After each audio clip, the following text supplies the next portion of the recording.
Welcome to the Campfire Curmudgeon Podcast. My name is Nicholas, and joining me, as always, is... Heidi. Hi, and Heidi. Today we have... Oh, me. Christopher R. Smith. Christopher! him. Yes, I'm back. He's back from the dead. Wait, no. Yeah. Wrong podcast. Wait, what? Just kidding. Give a seance podcast I don't know about, Heidi. Ooh, that sounds like fun. No, we were going to do that yeah. on here, remember? Coming we're gonna do a soon Ouija from board. Papago Podcast Network. Yeah, and I decided no. He decided he didn't want to do a Ouija board in his place. No, your place. Well, you definitely or didn't my want to do place, it here. We can do it at my place now. I have There you one. go. We can do it at his I place. have one in my closet, and I am okay with We're using gonna it do in my place. We can haunt his place. How about you record it and we'll listen to the podcast? You're Okay. such a chicken for somebody that's our curmudgeon who pretends that he doesn't believe. Uh-huh. Yeah, I saw it this morning. Just it's sitting right there. We can do it. I'm okay with doing it in my apartment. We can do the episode if you want to do it. I think there. we broke Nicholas. We broke the curmudgeon. Yeah. Are we squeezing the curmudgeonness out of you? I don't even want to, ew. He got so upset about It's like that. expressing a gland or Okay. Yeah. Well, see, no, we hadn't gone there. You, sir, went there. something. Yeah. It's a very tactile podcast. I want This our is also listeners from to... the man who sneezes into his hand. Holy shit. I have to tell you. Okay. Some of you may remember the debacle and the debate that Nicholas and I had going on of whether it was grosser to sneeze into your fucking hand or to sneeze into a handkerchief. We even had a little poll on Facebook about, I want to say like 2 weeks later, I'm sitting at work, and a man a few desks down sneezes directly into his hand, and I was like, are you fucking kidding me? Pulls out a handkerchief and then wipes his hand on the handkerchief, and I just literally went, what? And everyone around me was looking at me. My hands were on my head, and I was just like, what just happened? The hybrid! And nobody understood, and it was fine. See, I think was I think I did didn't both. get a fair shake. You asked, like, you put up an internet poll, and you're like, would you sneeze into your hand or into a handkerchief? You were And it's just like, mad 'cause I'm everyone thought you were sneezing into my gross. hand because I didn't have a handkerchief. you have 3! I got you 3 handkerchiefs. No, didn't I buy you more because you weren't using them, so I bought you more? Right, and they went in the same place that handkerchiefs go, which is not in my hand or immediate vicinity. They go in your pocket. And so if I have to sneeze right now, would it be better to sneeze just into the open air or onto Don't this table? sneeze, don't expel or onto it. Christopher? Or would it be better? Yeah, that's what I was going to say. What's worse is sneezing in someone else's hand. Well, Ew! That's You know, I'm surprised he hasn't done that yet. Like, here, can I borrow your hand for a second? yeah. If you ever did that, I No swear. way. Oh, I'm gonna throw up just thinking about it. Oh, that was No. nasty. I sneeze like once a month, but when I do it, I sneeze for like 10 minutes straight. You're one of those people that can't I'm one of those stop. people. Yes, I am. You're like the kid on The Simpsons with the hiccups he's like, kill me. Yeah. It is, yeah. That happened to me at work the other day, and everyone kept laughing at me. All of, like, the people that didn't know me that were, like, desks away that could just Yeah. hear every once in a while, because it's loud and I can't help it. And then someone would ask me a question, hadn't hiccuped in a good couple minutes, and then I'd go to answer and immediately would hiccup, and I just got so mad about it that everyone thought it was funny to just watch me You're like, fuck, rage shit, against light my shit on hiccups. fire. I don't care, yeah. It was just like, no! Nothing you can do about it. I tried drinking water and I almost spat it all over my computer, so I was like, alright, bad choice. Not gonna do that again, I'm just gonna deal. So we are back after an extended delay of, production and... We can't get our Sneezing shit and together. hiccuping. And Yeah, and all the fun stuff that goes along with fall, like allergies and roof leaks and monsoon seasons And bad roof leaks causing Mr. Jones to be here where he could have podcasted, but we were all just like, nah, we're gonna binge watch Netflix instead. which was fine. That was fine. Yeah, See, that's what happens. That's why whenever you guys don't get an episode, what happens is Nicholas and Heidi go, let's podcast. Ooh, Netflix! Yeah. That's what that almost happens. happened tonight because at the time we're recording this, Making a Murderer season 2. I know, you were just like, came guess out. what? I'm like, we are We're podcasting. But we are here, back from a minor hiatus, and Chris is here to talk to us about what? Cryptids. Cryptids. What's a cryptid? Well, who are you asking? Me? I'm asking... It's a rhetorical question. I'm sorry, Actually, I had to cough, so I was hoping no. you were talking to It's Chris. No, your, it's- it's your guys' No, show. Come what's on. a cryptid? That's a rhetorical question. Don't answer it. Okay, we're done. Like, That's the show. Thanks for listening. Anyone got anything to plug? I have so many things. Like Nicholas's stuffy nose. We And can my plug that up ears, right now. yeah. A cryptid is derivative of the word cryptozoology. So it's a lot of, it's Bigfoot, it's Nessie, it's creatures that may or may not exist. Ariel, the mermaid. I was like, what? Or even just Little species that science has not acknowledged, Proven exists, yeah. has not officially acknowledged exists. Like the Yeti. Oh, what? Let's hear it, curmudgeon. Do tell. I think if you're I don't believe in the Yeti.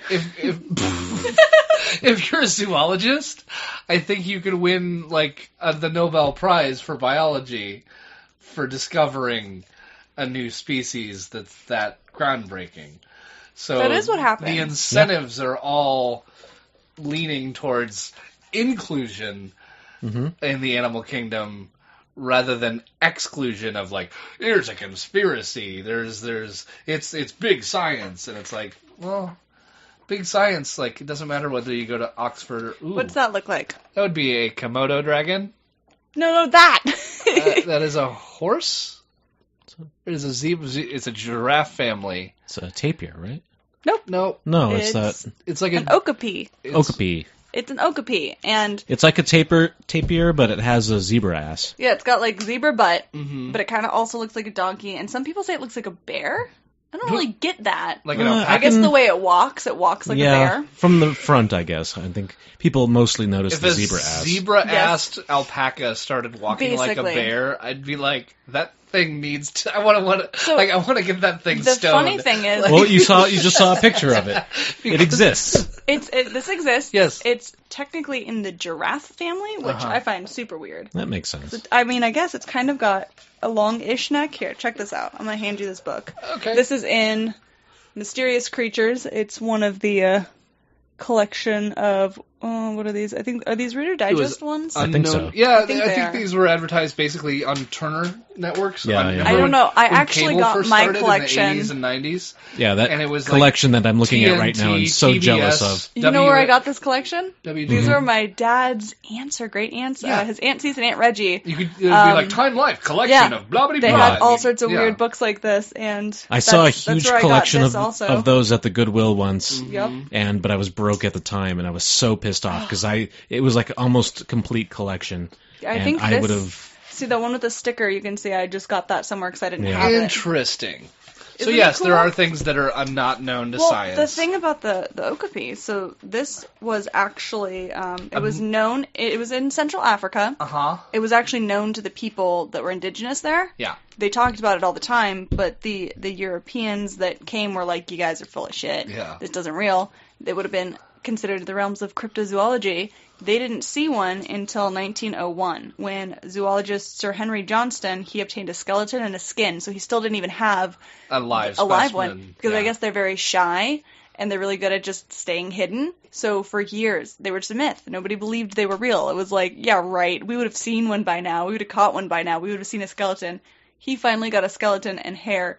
He had it sent to the British Museum, and they classified it. They're like, we don't know what this is. This isn't fake. This isn't a hoax. This is a real thing. And then I don't know how long after that until they actually saw a live one. So just because you don't see it doesn't mean it's not real. Which is why I'm more inclined to believe like the cryptid stories or like new discoveries of flora and fauna in the ocean. Yeah. Why is that? Because we are land dwelling. Because you're not a merman? 'Cause I'm Nicholas Jones, you've lied to me. Not Aquaman, no. Not Aquaman. I look like Jason Momoa. Well, you're always asking to use my pool. I thought that you were Yeah. part fish. No, I'm just Arizonan. Just Arizonan. What do you think? As far as what's Cryptids. the question here? Thoughts? Cryptids. What Yes. kinds of things are in your brain? I believe there are many species that we haven't discovered yet. On land, especially in the ocean, but even on land. Like there's even stories of species of cattle, bovine species in the mountains of Vietnam that haven't been identified yet. That are probably exist. It's just Probably. they haven't been identified. They're just there's a very small population. They live in a very remote area, and they just haven't been classified yet. They're just albino yaks. things like that. Yeah. that can be a thing too.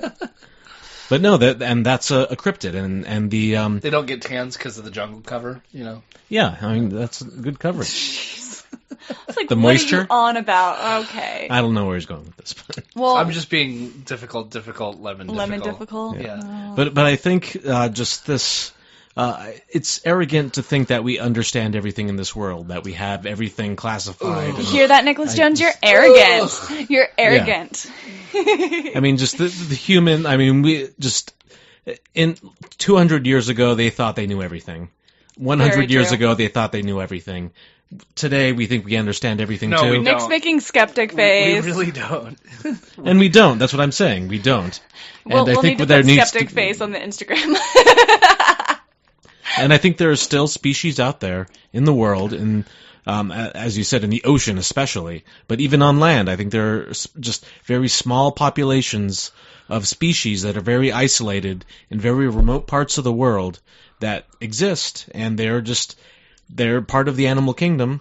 They're not the weird supernatural creatures, I don't think. Maybe. Well, we'll get into that, but I don't think they are. I think they're just species we haven't identified yet. Well, we asked some of our listeners what kind of cryptids that did they believe in, what kind did they not.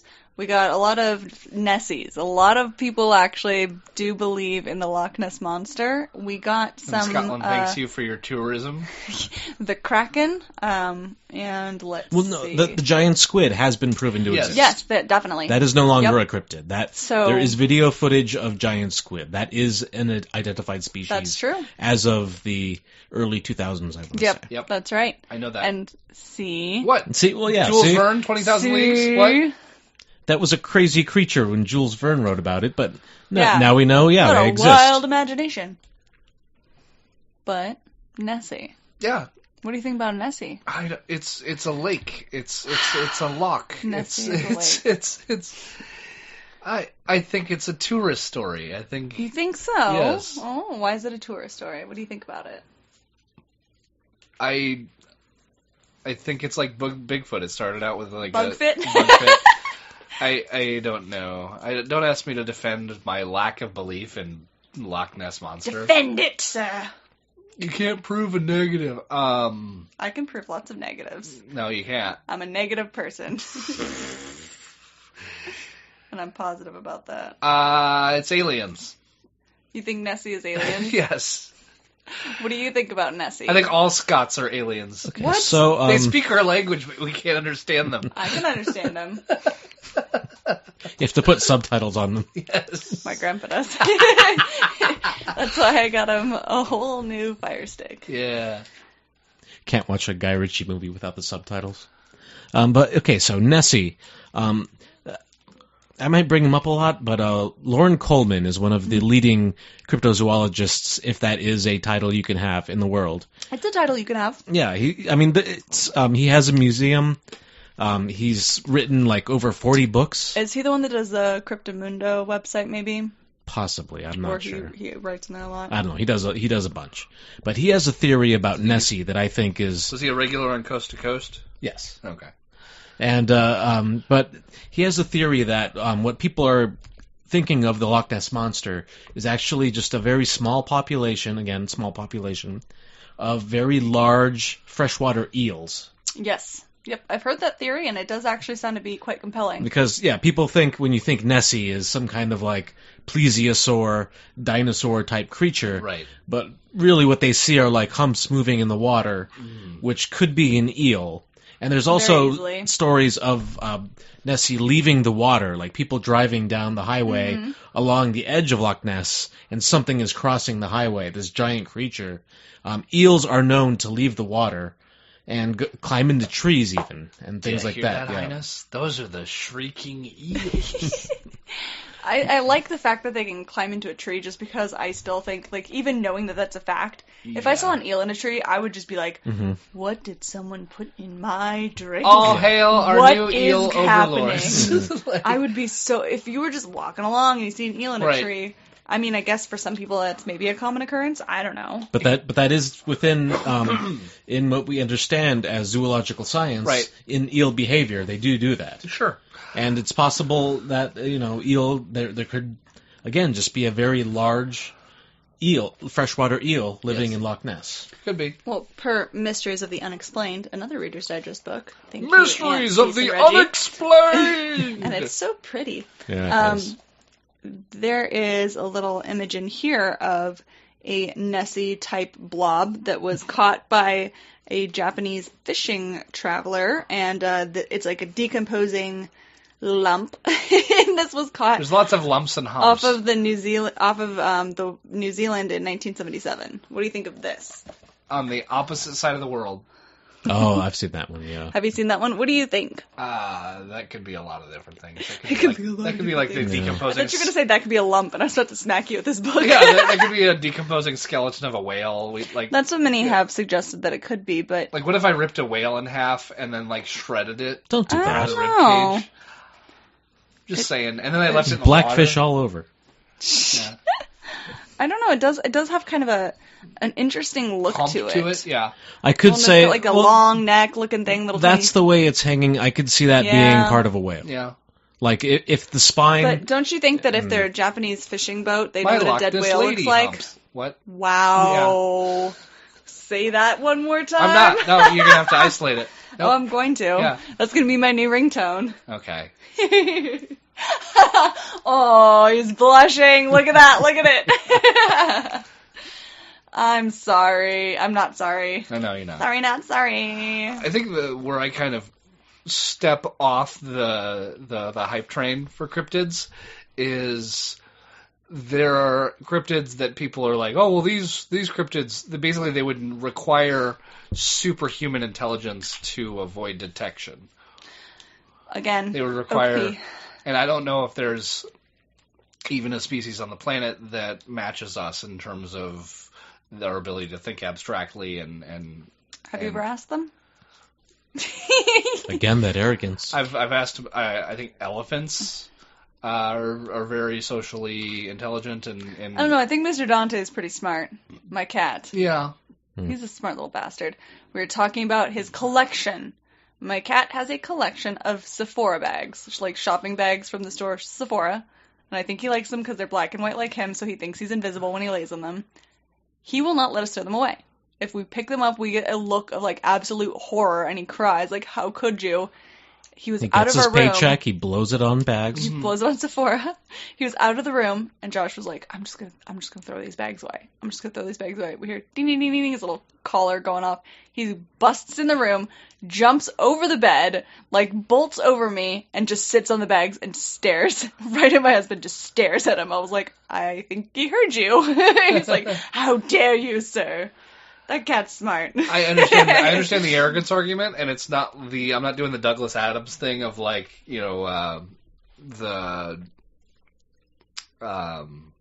what's the Douglas Adams book? Which one? The first one. I don't know. Hitchhiker's Guide, where it's like, oh, dolphins and mice are actually Yeah. super smarter than human beings, and they're both just like, oh, planet's about to be destroyed. Fuck this, we're out of here. And it's like, well, I'm not closing off the possibility that superhuman intelligence, or at least human level intelligence, is possible in the animal kingdom. It might be, but if it was, wouldn't we see different results? Wouldn't we see different? Like if there was an animal that was as smart as human beings, like what would be the most dangerous animal if you put like human level intelligence into it? I think it would probably be dogs. What if there's something that's as smart as people, but it's like a little worm or something? Yeah, I no longer, there are other people that do this. I no longer eat cephalopods, Cephalopods. which meaning- are octopi, squid. Oh, I don't eat those. I just don't 'cause they're eat. yucky. I used to like There's- calamari. I will not eat them anymore just because they're they're intelligent. They're problem That's why a lot of people solving. won't Yes. eat pigs. Yeah. Pigs I'll still eat, but Me and too. I can't really defend that. But cephalopods, they found with squid, they can change the color of their skin, and they found that it's an actual language that's way more complex than any human language. But we haven't been able to like decode it. Yes. But they figured out They're the telling patterns are secrets enough. about Like you, alien Nicholas. language from Arrival, like where it's just Yeah, like it's a squirting rival ink. basically, Yeah. and they've been here for Interesting. centuries, not centuries, for millions of years, Yeah. longer than we have, and they're intelligent. Yeah. And I think This has been speculated by scientists before. The age of mammals, which we're in now, which I think, I kind of hope we're at the end of with the human race. And all of our listeners are like, where's this guy? Yeah, there was the age of reptiles, the dinosaurs. They had their time. And we had our time. We fucked it up. I think they're next. I think they're next. We're all going to be squids now? We're not. No, we're going to be gone. Well, you don't know. Maybe we get reincarnated as squid. Maybe. Maybe that's the next level. Sure. Okay. Squish, squish, squish, squish. That's what I think of like when I see squids and octopus. I just like think like squish, squish, the little squishy things in the water. They're kind of cool.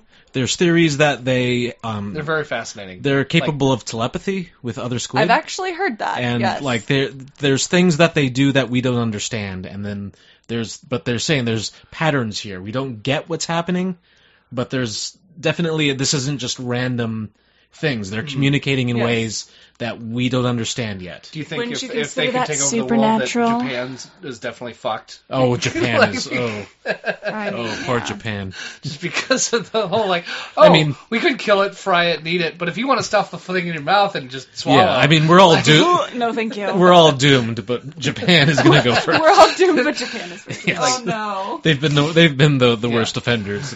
I mean, I think that... The persecution of the cephalopod. Poor cephalopod. I think when it comes to things that live in the water, like we said, a lot of it has not been investigated. Loch Ness has been investigated pretty thoroughly. One of my favorite things ever, we were talking about this earlier, Chris, Billy Wilder's film. It's a 1970 film, The Private Life of Sherlock Holmes. One of my favorite films. There's a scene... You have a whole wall of Sherlock Holmes shit. I have more than a whole wall. I'm seeing another. There's another bookshelf full of it here. Just I'm seeing right now from here. But there's a scene where they meet like a Nessie creature in the Loch Ness, and this was a big prop that they built that when they were filming, something went wrong, and this model, it actually ended up sinking into the Loch Ness and remaining there for years because there was really no way for them to get it out. But there was a survey done of the Loch Ness by Kongsberg Maritime. It's a Norwegian company, and they had partnered with Visit Scotland and Loch Ness Project. And they were using sonar imaging, and they found what looked like a Loch Ness monster, and it turned out to be the sunken prop. And I just think that that's the most amazing thing ever. They're using sonar. They're like, look, we found it! It's like, oh, we found the sunk fake Nessie. I don't know why, I just love that Wasn't so it, much. like, piloted in the movie, like, by a bunch of, like, little people? It was, I forget what the role it served in the film. It was supposed to disguise a submarine. And yes, they had been using individuals that were smaller. So that was one of the plot points was they had shoved them all into this Nessie to pilot it. That happens too with film production. Sometimes it's easier to just leave it than it is to clean it up. Like there was famously the set for D.W. Griffith's Intolerance in 1922. They built this giant set for Babylon. That's right. It just sat there for like a couple decades, just decaying. This forgot enormous about that. set, one of the biggest sets ever built. It's a really cool set, too. I mean, like, it was legit. Yeah, now the Kodak Center is modeled after that. That's right. Even, like, it's like a quarter of the size of the actual real one. And that's like a huge, like, when you walked in that courtyard, you know, like, they have, like, 20-foot tall elephants holding up pillars and things, you know, and they actually built this thing, and it was just decaying, and they just left it there because it cost too much money to tear it down. Years from now, when the squids rule the earth, they're going to be like, what were they thinking? There's a comedian that had a thing about that, a bit about that. I forget who it was. But... Oh, I just stole your bit, unknown.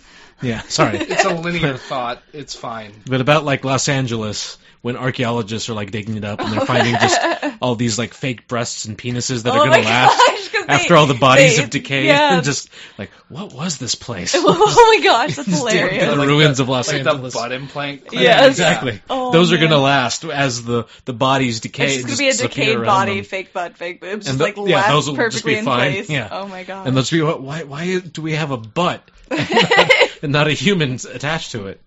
What were these creatures? That's really funny. Maybe getting back to creatures. We've got the Nessie, we've got the Kraken. What other? Kraken sounds like... Kraken. Well, that's a perfect example. Yes. That it's been proven that the giant squid exists. It does. And it's really funny because I remember It probably as a didn't kid, attack 19th century submarines. Probably. Why wouldn't it? Well, why wouldn't it? if they went deep enough, I'm sure they would. But but they existed, and they for years the evidence was that's interesting with the giant squid is that a lot of the evidence was on sperm whales because they would feed on the. That's right. They were like the only predator that could face a giant squid. Yeah. Because they would go that deep. Yeah. And they would find these suction marks on like little scars. sperm whales, Yes. from the suckers or whatever the fuck they're called, the things from their tentacles and stuff. I remember even called when I was suckers. very young, it was still being debated whether or not they were real Right, or yeah. how many there were, how many different types. Within our lifetime, Yeah. it was proven that they exist. Because I remember being a kid and being into cryptids and Like, oh God, it's UFOs real. and all this stuff. And this was one they actually got video footage and they were actually pulled a tentacle off, which isn't nice. That's right. That was 60 feet long. Mm-hmm. Yeah. I mean, these things are that 60 big. 60 feet. I remember. I can't. I remember that news. I remember I was. It perked my interest because I remember reading the book Sphere Yes. by Michael Crichton as a kid, Yeah. and that book kind of blew me. I was a big Michael that book Crichton blew fan. you? It blew my mind. As a you should rephrase. as like a 5th or 6th grader. Yeah, the science in that book blows your mind if you're a little kid, but if you're an adult, you're like, the science is kind of stupid. I am one of the rare. This isn't the subject of this podcast, but I'm one of the rare defenders of that movie, the Barry Levinson film.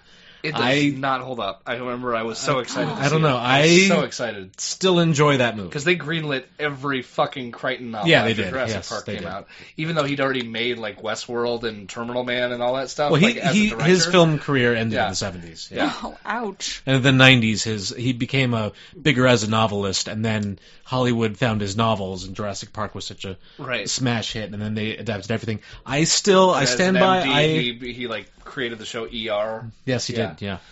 Wow. And I enjoy the movie Sphere, but I'm a sucker for an underwater. Yes, like me too. my favorite genre is the underwater alien ripoff. Like basically, the Abyss is a kind of its own thing, but kind of a cross between the Abyss and like you've got like Leviathan, Deep Star 6. I love that genre. So Yeah. that's probably part of it. Just an underwater sci-fi adventure story. I'm all What's in. not the love? Yeah, Really. And then everyone shits on that movie. I think it's a decent movie.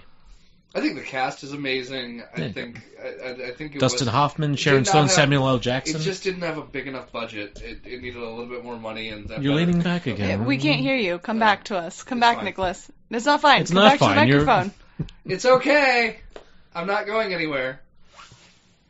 I'm back. You need one of I'm those the like one that has 70s, to like edit this. the microphone is like on a wand, and so you can just. I carry wish it I around. had. We had those. I wish I had that so that I could just direct it because he's not even wearing headphones. No. He's like, it's fine. You can hear me. What? I don't. It's fine to me. Oh, Hey, what? it's- I don't have headphones on. That's me, Nick. You can hear me okay, right? I'm like, yeah, it's fine. It's fine. I'll just edit it. It's fine. It's fine, Nicholas Jones. So what other creatures? It looks like we have the Mongolian Death Worm was another Okay, one this that is one of an our interesting one, listeners yeah. brought up. What do you know about this one? Okay, so the Mongolian Death Worm. Immediately when you hear those words, this is fucking stupid. The Mongolian Death Worm. But so what the description of it is? It's a sausage-looking creature from 2 to 5 feet Yep. in length. It usually burrows underground, but sometimes it comes above ground, and it attacks cattle in the Gobi Desert of Mongolia. Yep. And it's known to spit venom and blood and electricity. Yes. And according to the nomadic people that live in the Gobi Desert, the natives of that area, it's just a fact. They're just like, oh Yep. shit, I had one of those things It's a bothering creature my like cattle last week. Think of Tremors and Yes. and Beetlejuice.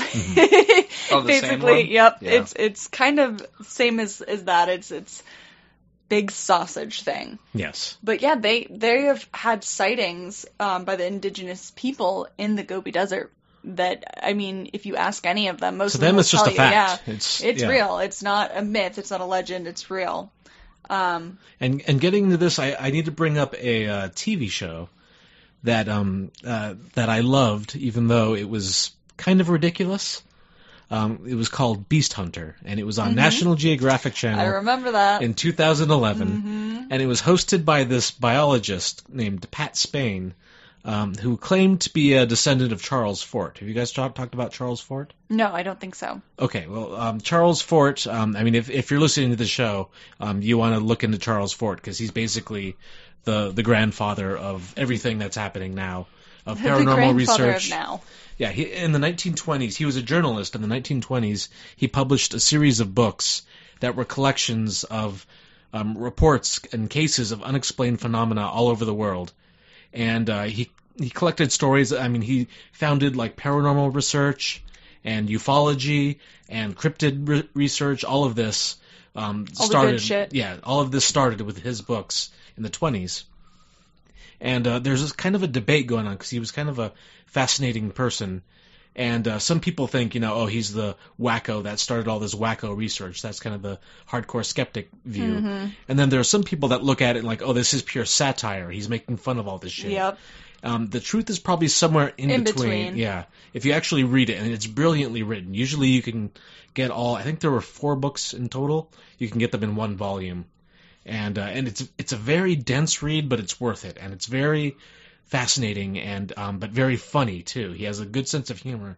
But like he was the first to posit the ancient astronaut theory. And yes. oh my gosh. He would speculate. He would just find these weird stories and just be like, "Hey, what about?" And he was. How he do we wasn't explain like, this? Aliens. How do we explain this? And he wasn't saying Aliens. like this is. He's not like Eric Von Daniken in that case where he's like, "This is what the truth is." He was just like, "Have you hey, considered maybe aliens? What if? What if? Yeah. And like, hey, maybe I'll muse on this for a while. We have this weird story we can't explain. That always What freaks about me out. this? I don't know why, but like, aliens are one thing. They're like, they're after me. Like, of everything paranormal, cryptid, the one thing that freaks me out is aliens. I'm like, ghosts is fine. Was that demon? All right, cool. Aliens, no thank you. No thank you. Yep. Extraterrestrials freak me the fuck out. Could be extra dimensional. Those two, whatever they are, they're really freaky. I don't like their buggy little eyes staring at you. I don't know. I don't know. Nick's just, look at his face. Oh man, I wish I had taken a picture. Nick's just staring at me like, what is fucking wrong with you? Like, he's just the judgiest little If you ever put this show on YouTube, the I visuals should. that usually they just put like when they put podcasts on YouTube, there's just like a title card. It should just be Nick's face They are on YouTube. in pictures of Nick's face. In different like reactions. Yeah, we are just a title card. I really wish, I know. At different points along the podcast, what his face is doing at the time. Oh my god. Sometimes just on his phone. And You mean usually just on his phone? usually, yeah. But anyway, okay, so the show is hosted. Complaining about me being on my phone is really cool for the listener. They like it when we make fun of you. Yeah, they do. But okay, Beast Hunter, 2011, Beast National What? Beast Hunter. A hunter. What did Yes. you say? Beast Master is a different thing. Okay. But I think they only did like 6 episodes. But it was this guy, and the show is fucking hilarious, and I don't think it's meant to be. Oh, it's not meant to be. But Pat Spain, like, so he would like want to be like an adventurer and like go into the Amazon. And he did go into the Amazon, and then he would just get his ass kicked by nature. Oof. And it was fucking hilarious. Like, he would go... Because he wasn't like a survival expert or anything. No. He was a nerdy cryptozoologist. scientist. Like, and there was an episode where he went into this... we'll talk about the map in Guari in a minute, but... Because there was actual interesting information in the show. But around it, he wanted to appear as this, like, great adventurer guy. And he went to this tribe deep in the Amazon, and they have this ritual where the young men, they have these things called bullet ants. Yeah.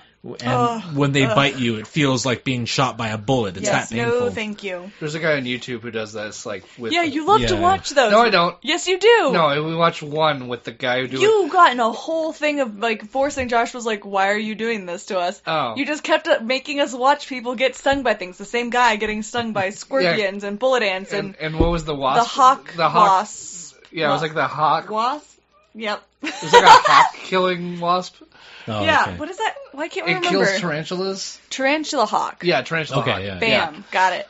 It's But supposed to be like the most painful bite or sting. With Yeah, but a bullet this ant is tribe, the same thing. with the bullet ants, Yeah. they had a way of like somehow like steaming them so they pass out, Uh-huh. and then they would sew them into a glove, No. and then they would put the glove on, I have and then seen this. these young men as No. a rite of passage to become men, and then they would wake up and start biting their hands. Oh. And he decided to show solidarity with this tribe No. to go through this ritual. Yep.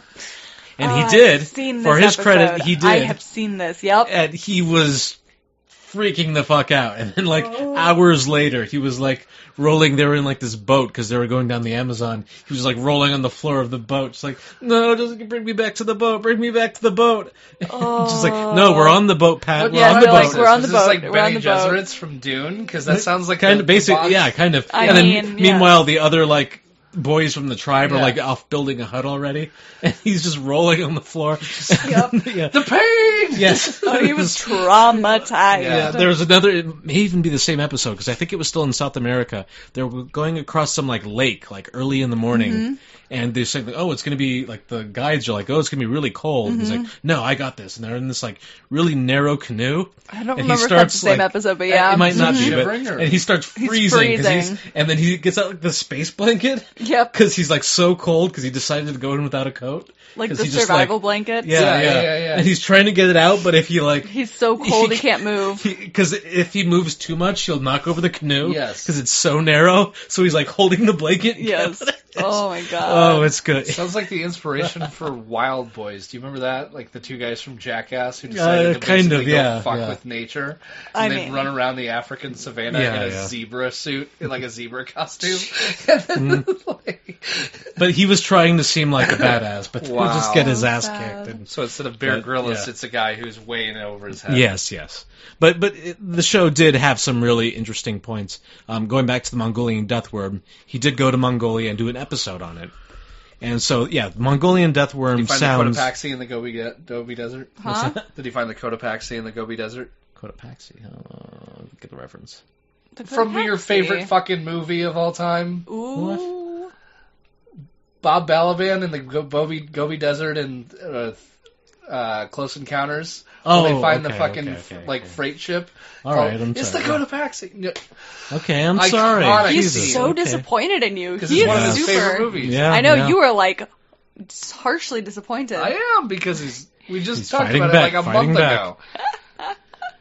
He's like, you're not allowed to have this as your favorite movie anymore. You have to take it away from him and give it to somebody else. Find a new favorite movie. Go to the store. Go to the store. Get $50 worth of instant potatoes and recreate the Devil's Tower in your living room. Which I could. Oh dear. I actually, in junior high, did a painting of the Devil's Tower. Oh, interesting. Out when of I was potatoes? taking painting classes. Out of potatoes, yes. Have you not seen the movie Which movie? Close Encounters? Yeah, I have. Where he like makes it. He's like using potatoes and That's like. why I asked if he made it yeah. out of potatoes. That's He doesn't make the whole big thing out of I know. potatoes. He does it at the table, and then He later. rips up the garden, he and everybody's makes like, "What the fuck yeah. is he doing?" And then Yeah, it's yeah. like, "Oh wait, Potatoes. yeah, we realize why this is not the best." Like ending is like, "Oh, he sucks as a dad." Like he does suck as a dad. Yep. That's, yeah. I had You're the not close encounter. wrong. I had the Close Encounters of the Third Kind coloring book. Oh my gosh, are you serious? Yes. That's funny.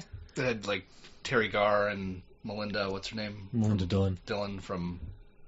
Like it was From? just from Oh, what else was Christmas she in? Story. Yes, yeah, she was the mom in Yeah. Christmas Story. Yeah. Anyway, this isn't our other show, but Mongolian That's what Death happens when Worm. you get these two assholes together. It's like Yes. movies come out somehow. Yeah. Check out our tour theory at tourtheorypod.com. Part of the Papago Podcast Papago Network. Podcast Network. Heck of a show. But okay, Mongolian Death Worm. So in this episode, our illustrious adventurer Pat Spain, for all of his flaws, did actually pull up some interesting information. So he went to Mongolia, talked to they're like these nomadic groups that are like cattle drivers that move across the Gobi Desert. And as we talked about, like to them, it's just a fact that this thing exists. Yes. It especially comes out during like they said like June and July, like during the summer, and which is the rainy season for them. When there's a lot of moisture on the air, they tend to come out in those times. Now, and Creepy little things. it sounds crazy. No, the Mongolian Death Worm sounds ridiculous. But there are species of legless lizards There are. that look pretty much, they're much smaller than what they describe as the what Mongolian they're describing Death Worm. is like huge, but there's also been descriptions of it as being Especially, smaller ones. well, I mean, you can see it's a giant ecosystem. The Asian steppe goes from basically like the Ukraine all the way to China. Yep. Yeah. And so it's basically like 3,000 miles of Yeah. nothing but grassland. And so you're like, huh, if there's a snake in there, fuck going anywhere in like, just Right. no. Or a legless lizard. And the idea of it, like, shooting blood. There are species of lizard, the horned lizard, that lives here in Arizona, that shoots blood from its eyes as a defense mechanism. Wow. That is, so there's a precedent Nebraska for that. boy. And there was the idea like, there's not enough moisture for something like this to survive. And in the actual episode, Pat Spain, I think he was finally okay in the Gobi Desert. It wouldn't be surprising. It confirmed his existence because it killed him. But he actually just started digging into the soil, and they found like a few. Moisture. If you get down, there's moisture in the soil. Yeah. And the creature's known to live underground mostly, and come out during the rainy season. So it's possible this is a small population of very large legless lizards. When you have to think too, some of these stories are coming from kids. When you're a kid, everything is huge. Yeah. Have you ever gone back to somewhere you haven't been since you were a kid and you're like, why is it so much smaller? Yes. Everything's so tiny. Like when you're a kid, everything is big. So it's like, of course, if they see a, good-sized legless lizard, it's a huge lizard to them. And they're going to be like, I saw this thing. The idea that they're 2 feet to 5 feet. Yeah. Probably most of them are 2 feet. Yeah. And if that. And that's probably what's happening here. That there's a species of legless reptile that exists, that underground dwelling legless reptile in the Gobi Desert. It's possible. Is she like that guy in the Lost World Jurassic Park where he's like, don't go into the long grass! Stay out of the long grass! As long as we're Never doing go into another the long Steve Spielberg grass. reference. Mongolian Death Worm, what do you think, Nicholas? It exists. You think so? Yes, I'm convinced. Okay, we've convinced solved it. You? Well, can't. Did you see the faces he's making? I don't know. It's like so many different faces, all in one. You turn away, you look back, it's a different face. You turn away, you look back, it's a different face. I don't know what's going on in his brain right now. That's on purpose. But really, what do you think? Yeah, Like, curmudgeon. You still curmudgeon-y about it? No, not that one. do you Not think that it's one? possible? Yes. Totally possible. Uh-huh. What about Nessie? Nessie's... With the eel thing. The eel thing... that it's analogous, yes. It's possible. Yeah. Plausible. Plausible. Okay. Plausible, even. All right. Okay. Who do you want to cover next? Mermaids. Okay. All right. Ah! You may have lost Judged me at this twice. point, but sorry. I like mermaids. They're neat. Lure men to their deaths. Sounds fun. I mean... What's not to love about mermaids?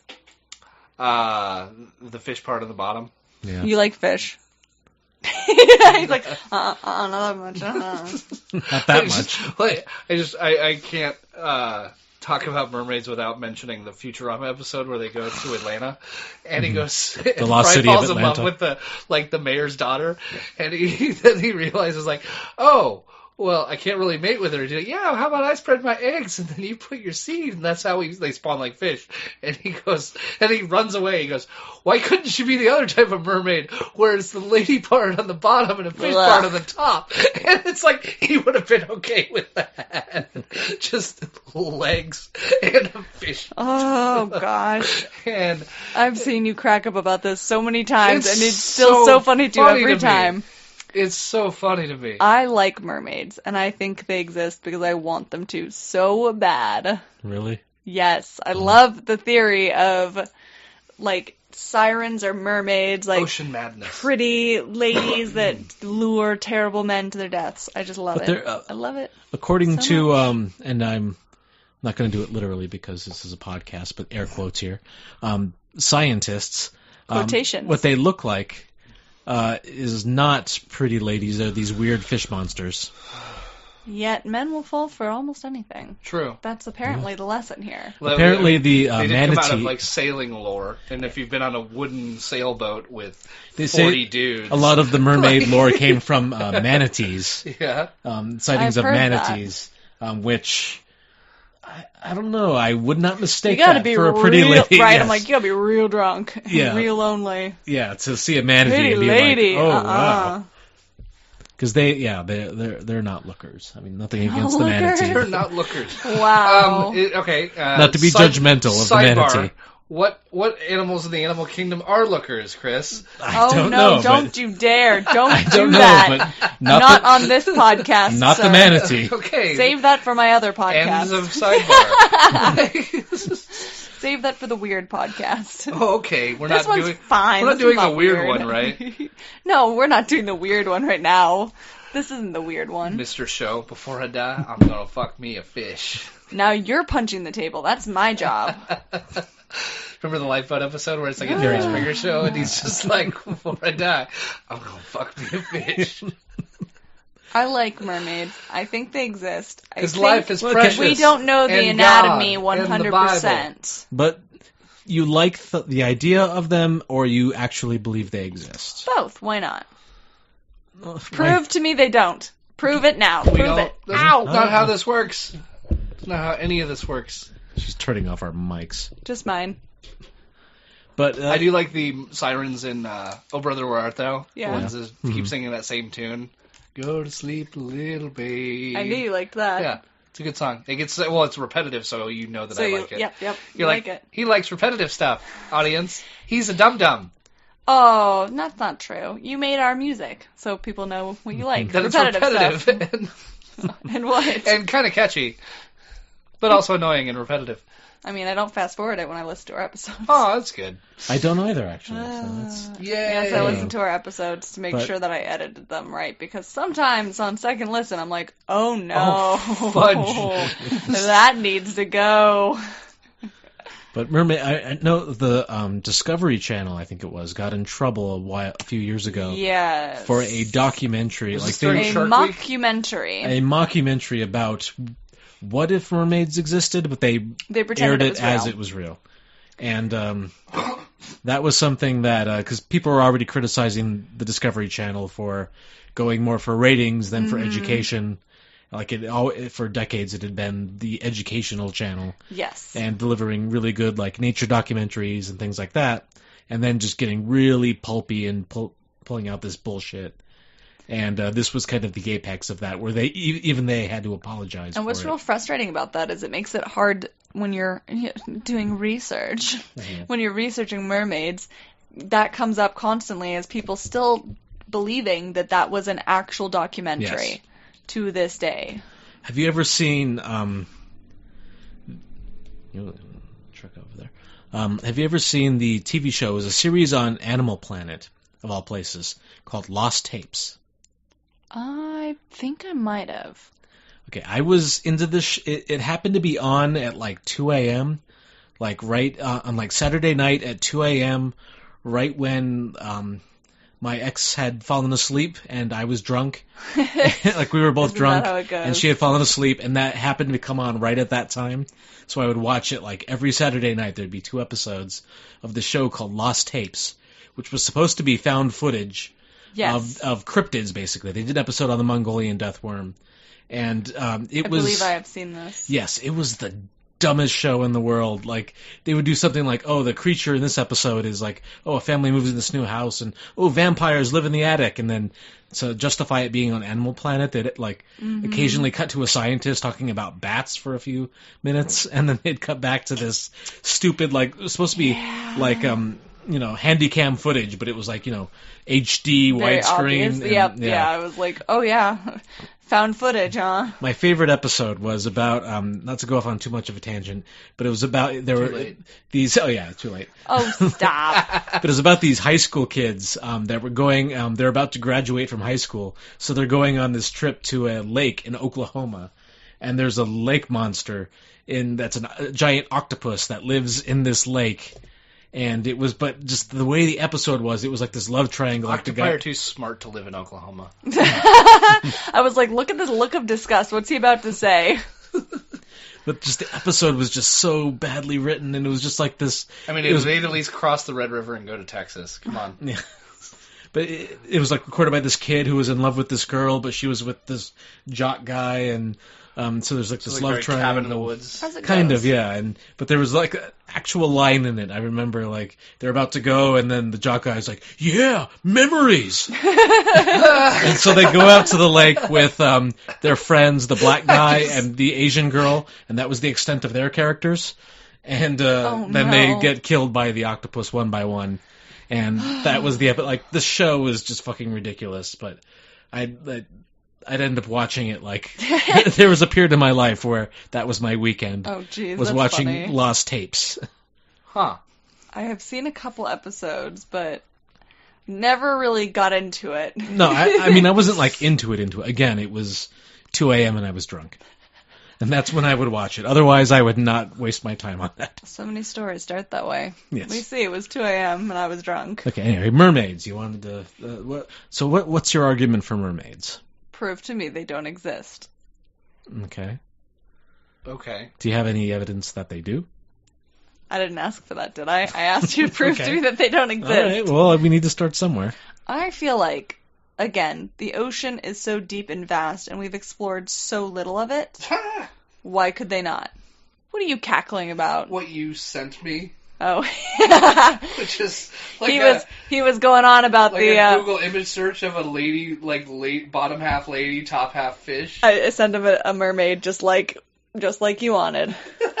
Something from BoJack Horseman or something? No, look, No, it's gross. this will be on the edited on the Instagram. He's like, okay, Legs on the bottom, Alright. fish on top. I wish I could have Quality Photoshop. Yep. Yeah, related image, backwards mermaid. Backwards mermaid. Turkey. You're welcome. I don't know. Mermaids Not are going one to that Turkey I anytime just... I'm open-minded about cryptids, but mermaids are one that I can't get behind. I believe they're real. Okay. How Like come mermaids. every time you go to like the aquarium where they have the mermaids are really snooty. Because they know Yeah. you don't believe in them. Okay.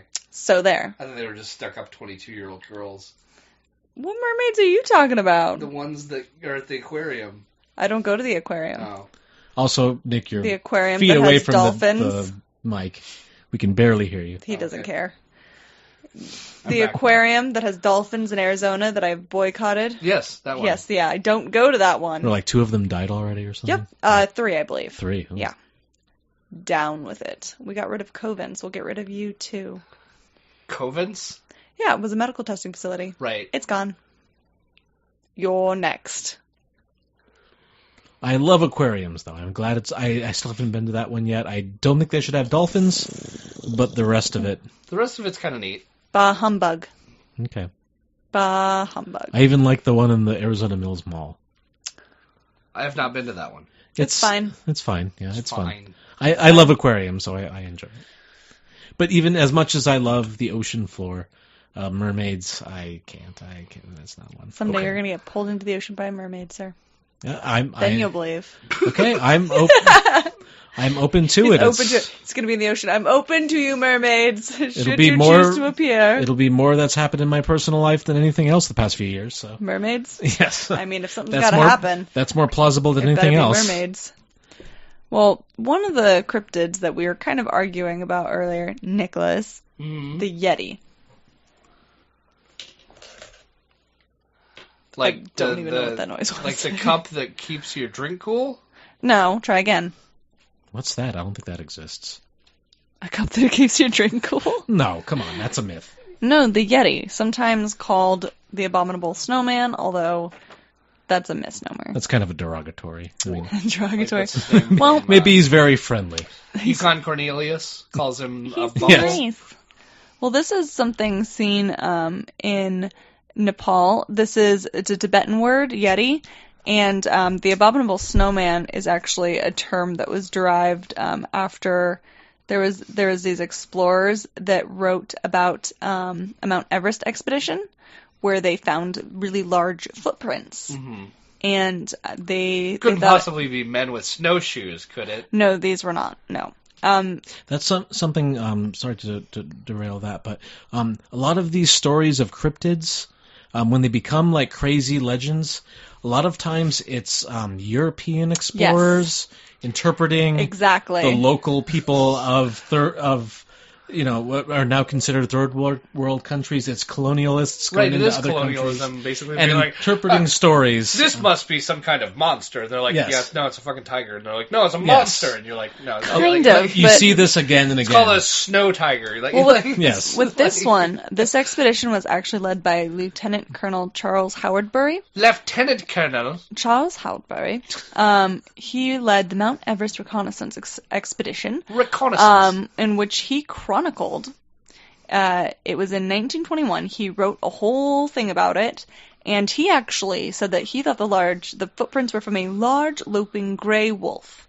So he thought that the tracks were like double tracks, like they were stepping with their back paws over where the front paws had already made footprints. So he didn't think it was anything other than that. Like it but, walked in its own snow, Yes. its own footprints? like the front paws hit and then the back Yeah. paws hit over it. So his guide, who was Is a there an Sherpa animal guide, that walks that way? I'm trying to think. I guess he thought that it was the way they were running or something, but that was what this must be a gray wolf. And his Sherpa guide was like, no, that's the wild man of the snow. And so they were just like, nah, dude, that's the Yeti. And they called it at the time it was called the Metakangmi, and it kind of roughly traits as man, bear, snowman. So Man, bear, snowman. man, bear, snowman. And Al Gore was 2/3 right. and when they were having interviews after this Everest expedition, a reporter wrote it up as the abominable snowman. Either he mistranslated the man, bear, snowman part, something, or he just thought it sounded catchier and would sell more. So that kind of is how the Yeti and the abominable snowman became kind of thought of as the same thing. But the funny thing is, this legend of the Yeti, normally they would describe it as having reddish brown or like dark fur, not white fur. That was artist renditions, of course. White people afterwards, they were like, let's make it white like us. No, they probably just assumed, well, if it's hiding in the snow, it has to be white. But that's kind of what sort of started this whole interest in it. In the 1950s, there were footprints found on other various expeditions and such that really kind of renewed interest in this. But the interesting thing is, I don't know if you've ever seen Destination Truth or Expedition Unknown. Josh Gates he's the host of that. He's also an explorer. He's who Pat Spain wanted to be. Exactly who he wanted to be. And he actually found what could be considered some compelling evidence of the Yeti. The first time he went there was, I think it was 2007, and he found some large footprints of what he believed were Yeti footprints. He took casts of them, and they were 12.99 inches. So pretty big feet. A lot of people were saying, well, they kind of look weird. I don't know if they look right. I don't know. There was a lot of skepticism surrounding those.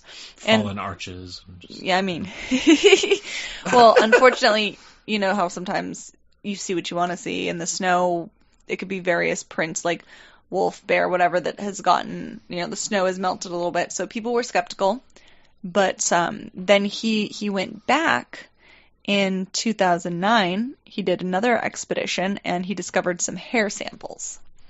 And these hair samples were sent for DNA analysis, and it came back unknown. A lot of, if you look at this, if you try to research this online, some of them will say, it's inconclusive, but what the results actually said, it's an unknown primate.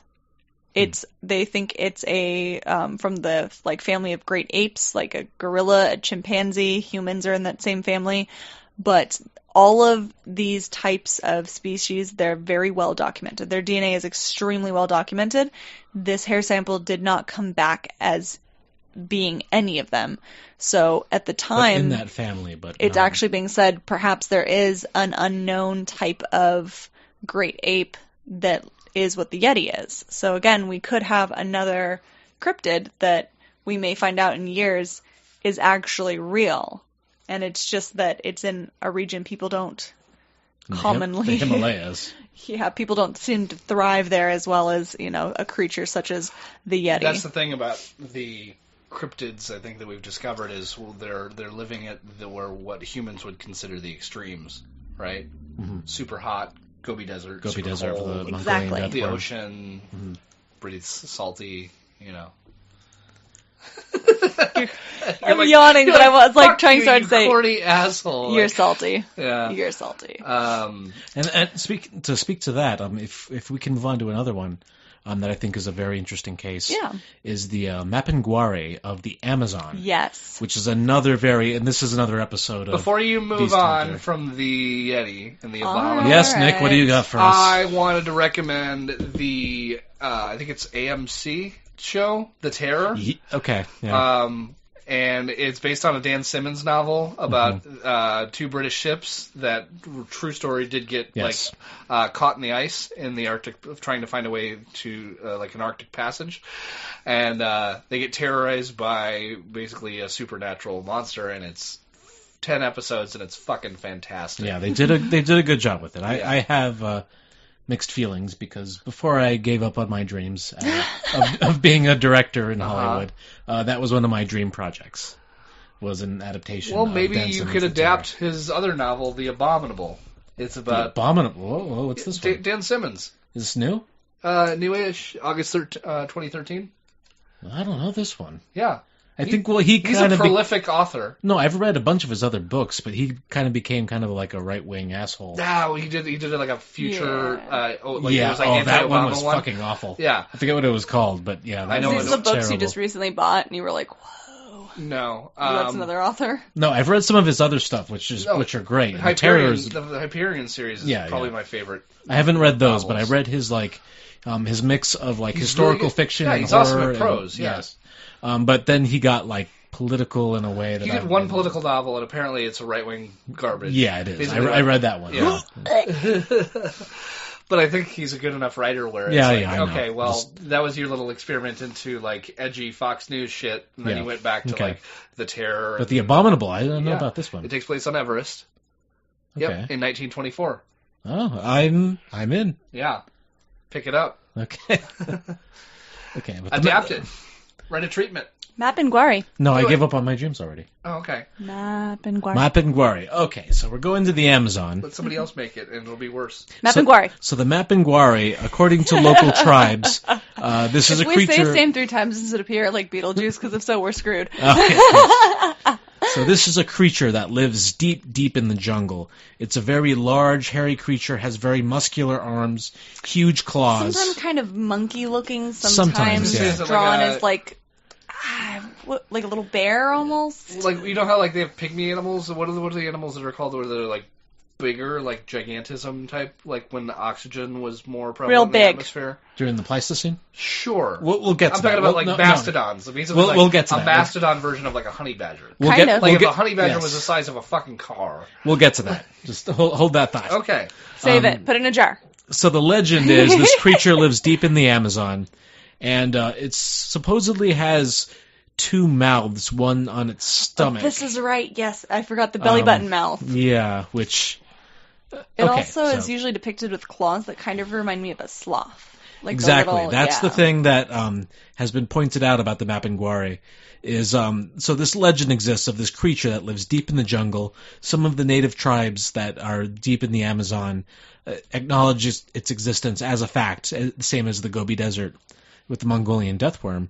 And so in the Beast Hunter episode, Pat Spain goes into the Amazon after he got his ass kicked by ants and canoes. I'm sorry, after he got his ass kicked by ants. Yes, I'm sorry, it's so funny.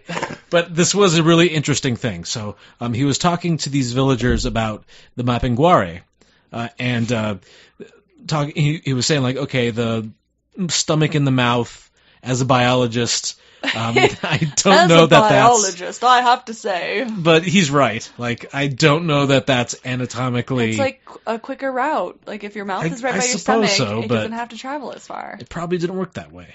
But then he looked into it, like the idea is that it has these huge claws, these two like clawed creature, these muscular two clawed arms, and the only animals that really have those two clawed things is the sloth, which are native to the Amazon. But when you think of a sloth, slow moving, small, not scary. But not always. During the Pleistocene era, as Nick was getting to. Oh, I see. The giant ground That's sloth. True. When the I forgot that was a thing, yes. and that way freaks more me out oxygen so bad. rich and I've never really liked sloths. It allowed mammals and insects to be huge. No, thank you. Yes. These things... I'm going to skip that geologic era. These things were like the size of a horse. Fuck that. And they had huge arms, but still the two claws that sloths have today. It's possible that during the Pleistocene, the larger ones died out, but there could have been a very small population that evolved into life in the jungle, deep in the Amazon. That's scary. That still could have survived to this day, because it was only like a couple 100,000 years ago. We're not talking dinosaurs from millions of years ago. No, just a couple hundred years, which it's possible it could have evolved to that, long ago. around to that time. Because sloths were known, and I'm so creeped out by this. I hope this is not real, but you know what? That's the thing, though. There's compelling evidence. Yeah. Yes, because he showed, he was talking to the villagers, and they're telling the story about these things. Like, yeah, I saw one once, my brother saw one once, that kind of thing. And then he showed them a picture of a giant ground sloth, recreated from paleontological evidence. Mylodon glossotherium. Yes. And he showed them a picture of it, and he's like, "Oh yeah, that's it." Yep. And that was like he had never seen. These are people that live in these tiny villages, deep in the Amazon. Yeah. And immediately he showed them pictures, like, "Oh, there he is." Yeah. That's creepy. Yeah. And so think of like things you don't want to run into, like a velociraptor. But a giant sloth. Well, even if you think sloths are cute, No, ew. Well, the giant sloth was an herbivore, and it was not a dead. It had those big claws, but they were mostly for pulling leaves off things. They're still freaky AF. Like, the I don't even care if sloths aren't like predators avoid sloths is because they're gamey and they're moldy. Shit. Yeah, they are. Yes. They're still creepy. I know crickets aren't harmful, but they freak me the fuck out. Yeah. Sloths freak me the fuck out. Sloths are, I'm just like, why? A giant sloth. Why are you I don't want it. Go away. I don't want it. But that is a, Nick, what do you think as the curmudgeon? The possibility, sorry, this was the premise of your show. This was all your idea. This is your fault. What do you think the possibility of that a small population of giant sloth adapted to life deep in the Amazon, a very remote region that we haven't completely explored, could for good still reason. I feel like existing. the Amazon is just like the prime directive is just like, hey, leave it there. Yes. The prime directive. So Picard's like, yo, we don't mess with this. Yes. All right. Because when we messed with it last, we got arachnophobia. Yes. Yeah. And we all know how bad that one. We had to call in John Goodman. I love that movie. I did. It's such Yes. a roller coaster. I love that movie. Yeah. But what do you think? That because the during the Pleistocene era, the giant ground sloth did live on the American continents in near the region. It's possible there could have been a break off, and that's still surviving. Even after the environment changed, they adapted to that environment so well that they survived to modern day, even just in a very small, remote population. I believe it's possible. In fact, we were just talking about Josh Gates and his Destination Truth TV show, 2008. He did go to the Amazon to look for that creature. Yeah, I'm sure he did. They found trees that seemed to be torn apart, which is something that the locals had said they see with this. And they recorded some kind of like an animal call, but they brought it to a zookeeper that was like, I don't know what the hell that is. But, I'm sure there's things that a Los Angeles zookeeper doesn't necessarily hear all the time that could be in the Amazon. Yeah, but it's still kind of interesting. It's like, what sound does a sloth make? What sound would something like this make? What does a giant ground sloth I'm like, sound like? What would a creature like this sound like? Oh, I don't know. I'm curious as to the mouth in the stomach. It almost... Where that came from, yeah. Well, you know what it makes me think of? Marsupials. Yeah. Marsupial. Bam. Yeah. We could hear you better if you're in the mic, Nicholas. He's like yelling from, marsupials! He's like, yes, marsupials. You almost wonder, is this some sort of a creature that has a pouch, is the marsupial, with maybe like a smaller, I just caught a catapult from Austin. From Oz. Never mind, go back. All right. I'm kidding, no, stay here. Podcast with me, co-host. gonna fire him. Now calling for a new curmudgeon. We have a new curmudgeon out there. he's I got a mad look. I'm kidding. Come back, curmudgeon. Come join us. But speaking of marsupials, there are, like, it's also weird to Nick think... a marsupial. That's not what I was getting Pulling at, his shirt down, he's like, they know about my pouch. But there are species that, a lot of cryptids are actually species that did exist. Yes. And got wiped out. Like, speaking of marsupials, the Tasmanian tiger, which was a species, it was a marsupial that, kind of related to the dingo. It seemed very dog-like. Yeah, it was actually a marsupial. And that died out in Australia around the turn of the century.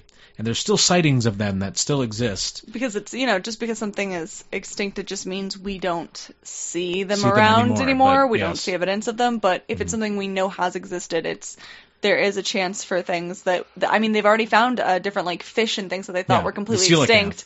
Yeah, that all of a sudden they're like, oh, well, shit, here's one. I guess they're not all extinct. So that does happen often. And Australia is such a fascinating continent, because the wildlife there just is weird. Adapted. So that was another, again, before I gave up on my dreams, because I have to make every podcast about into therapy. But I wanted to make a film about the first humans that arrived on the Australian continent. They were probably like, we made a mistake. We made a mistake. No, by boat. And but the creatures there, like the dominant predator on the continent was a giant monitor lizard that was like 30 feet long. Everything there is big. Yes, and there were there are marsupials, just the evolution of animals in Australia just completely, because it broke off from Pangea, so... It's called geographic isolation. Yeah, they went so off the rails from... I don't know about off the rails, but so differently than the rest story, of the... Nicholas, yes. But my grandparents lived in Australia for 2 years, and they both like to play tennis, especially my grandmother. And I think she was going to play tennis, so she had a racket, and she got in their car, and there was a spider in the car, so she freaked out, smacked it with the racket. The spider was as big as the tennis racket. So she smashed it, freaked out, was like, nope, got ran thrown back out of inside. The car. The spider grabbed her keys and said, just took off in the car. Yeah. No, she smashed it, but she was like, I don't know if I killed it. I am not playing this game. No. She left the racket there, just like ran back inside, was like, nope, not today. And she did not go out until my grandpa got home. She's like, you gotta take care of that. I am not going anywhere near that. Then he went out and was eaten by a crocodile. If you know how big a tennis racket is, yeah, that's fucking huge. That's huge. I don't know. I'm not a sports guy, so I'm not sure. Be like, tennis is the one sport I played. I did. It's one sport I played, I was going to go to Badminton. tennis, but now I'm not, and it's your job to put Shelob out of the passenger seat. Yep. It's... I mean, that's a big spider. Yes. That's just a hard no. But at that point, she's like, open the door and, excuse me, sir, can you please get out of my car? Exit the vehicle. Yes. Go on. Like, clap your hands like it's a dog. I don't know. When it's that size, it's like, I'm not messing with that either. There was a species of kangaroo that was like 8 feet tall that they wiped out because they they're mean. Good. They're mean. And even mean. we were talking about the 30-foot monitor lizards. Yes. The first human beings that came to Australia, who became the Aboriginals, actually wiped out. They became the dominant predator on the continent because they were cold-blooded, and they would wait until the early morning before the sun came up and would basically burn them alive. Hey, I mean, because they some were of too those slow animals... to move, and they would just like set fire to them. Yeah. And they just couldn't. They were cold-blooded. They didn't have the strength to move, and they would just burn them to death. Yeah, and they I don't drove blame them them to extinction. I wouldn't want something that big. Like, these are lizards that eat us, so we're going to burn them alive. Yeah, it'd be like, there's no food chain, there's a food loop here. If I don't want to eat food, we have to light these things on fire. Yes. Ugh. But that's a fascinating... Again, before my dreams died, that was a movie I wanted to make with no dialogue. Resurrect the dreams. Just a movie with no dialogue about that story of the first humans to arrive in Australia. And like dealing Quest with for Fire? Yes, exactly. Yeah, Make it a podcast. Joke. A dialogueless podcast. That'll be fun. I kid. It could be narrative fiction with no dialogue. Yeah, I know. You guys are such nerds. Mermaids. I'm just kidding. You're the one that brought up mermaids. You call us nerds, and you're the They're one that was still pushing for mermaids. I like mermaids. I don't care what you say. They're fine as a Starbucks logo, but... They're a little stupid. I don't know. What was that one that we were looking at in my Mysterious Creatures, part of the Mysteries of the Unknown series? Oh, that was a Time Life book. These ones are Time Life. There's this weird legendary fish creature that supposedly looks like a clergy member. Yeah. He looks like a little man. We'll have to post a photo of him because it's just the funniest, weirdest thing. Interesting thing is of cryptid hoaxes, the Jenny Hanover. Yes. I was telling you about. This was the thing sailors would bring back when they came back to like Europe or America from voyages abroad. But they were basically manta rays that they would dry out and fold in a certain way. Yep. Because when you look at the bottom of a manta ray, it kind of has like a almost human-looking face. Yeah, they're kind of weird. And they would fold them in a certain way where it looked like a creature that had like arms and legs. And it's like, oh, we found one of these creatures out in the sea. But they were fake creatures. It was a folded manta ray. But if somebody didn't know that, somebody that wasn't familiar with it, and this was back in like the turn of the century and stuff. Well, you have somebody that comes back, like a fisherman that's like, look at this. We're talking like 2001, 2002. Crusty sailor. 2002. No! I just realized saying turn of the century means something different now. That's true. Crusty sailor, tells you, I found this from the deep. You're like, oh my god. Yeah. What did he find? And you can still get them. Yeah, that's true. Although I'm not sure you want to encourage that because I'm sure some of them are not exactly old and are not exactly harvested in such a way that we're okay with. But they're pretty cool. We'll probably try to post a photo of that. Oh, here we go. I'm trying to find the fish. The monkfish and the bishopfish. They're the best. Look at these. Fish. Isn't that great? It's like this little weird man-fish thing. Fish. Isn't what the he fuck? great? Like, it's like a little person. He's like a clergy guy. And he's like a clergy Why man. does he have like a little altar boy by his crotch? So I think that's the actual fish, and that's like an artist interpretation. Oh, okay. So they're quite different. Yep. But they're observed in Europe during the 1500s. This is good podcasting. I was looking at a book. It's really good Pictures podcasting. You can hear the pages turn, feel like you're actually there. I'll post photos, maybe. I always say I will, and I think I lie about half of it. Don't you laugh.